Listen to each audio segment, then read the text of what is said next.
Hello everyone, this is Mistress Nightmare here. Today we'll continue reading Innocent Heart Chapter 3.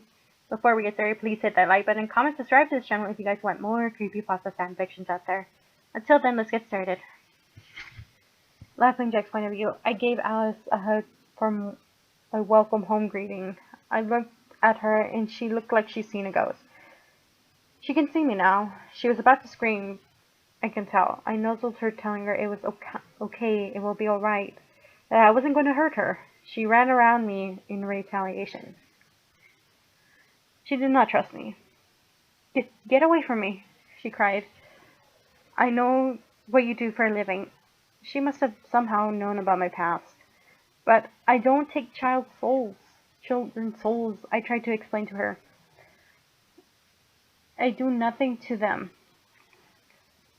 Bleep and bleep to them, please, I'm innocent. She looked at me like I was insane. That's nothing but innocent. I sighed in frustration. Will you listen to me for a moment? She turned away as if I wasn't there in the first place. I banged my head on the door. This is friendship off to a very good start. Alice's point of view. This is the first time I saw Laughing Jack, and it couldn't get any more disturbing, can it? So much for in my head. I plopped on the couch in the living room as I started to fall asleep. I started to dream. I was outside a black and red castle. I decided to go inside. As I walked inside, I took a look around. I started to hear a familiar song. Don't talk to me, it sang. Don't walk or run away. I'm onto you. Yesterday was empty eyes. You started to sing aloud. I don't know where I'm going. In search for answers. I don't know who am I fighting. I stand with empty eyes. You look like a ghost within me. Who's daring my life? It's like a soul I see through. Right through my empty eyes. Just as the chorus ends, you end up in what looks like a throne room. I see you have returned home, my daughter. A voice said a voice. I turned to the voice, and there, sitting on two thrones, stood a black and red demon king.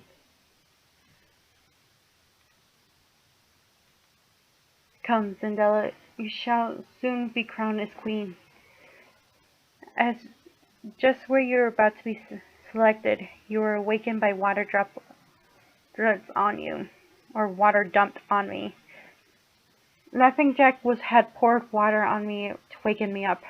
Jack, what the hell? I yelled at him. I was dreaming, you idiot. I was about to slap him for waking me up at the wrong time. Keeping you safe, he answered. From what? Enclosures? No, there's a king where I'm from. Like I will fall for that.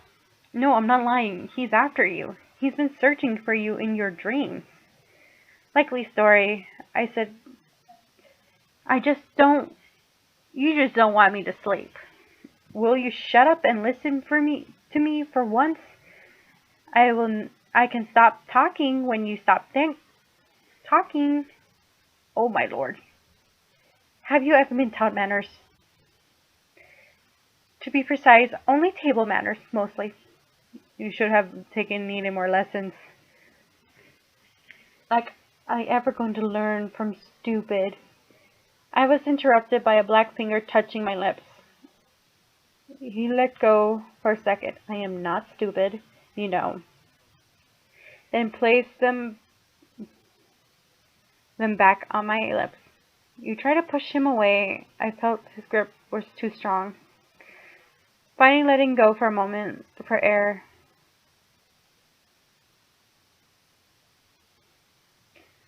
Laughing, LJ just smiled at you, or me, or telling me it's not my fault that you're falling for someone like me. I gave him one of the strongest slaps I could ever give a guy. You pervert! I turned away from him. I'm making supper. At least be happy you're getting something in your stomach. After a while of frying some meat, I could feel Laughing Jack coming up from behind me, hugging me. I'm sorry for my behavior. There was a moment of silence. Can we start over? I gave him an instant no. It's just a fight back between us two. Oh, come on. LJ finally snapped. What is it going to take for me to get what I want? For you to believe me? I put up a sizzling pan to him in the very corner of his nose. I wouldn't use this, since at the first time when this sucker came to LJ's mouth. I'm faster than you, he said with a smirk. I have faster reflexes, I told him. LJ looked at me in disbelief. Prove it. I immediately swung the pan at his face. He instantly disappeared in the smoke, making me miss. He reappeared behind me. I'm right here, cutie. You swung the pan around. He disappeared, making you miss again. Once the third attempt, you could hear Laughing Jack chuckling as he got behind me again.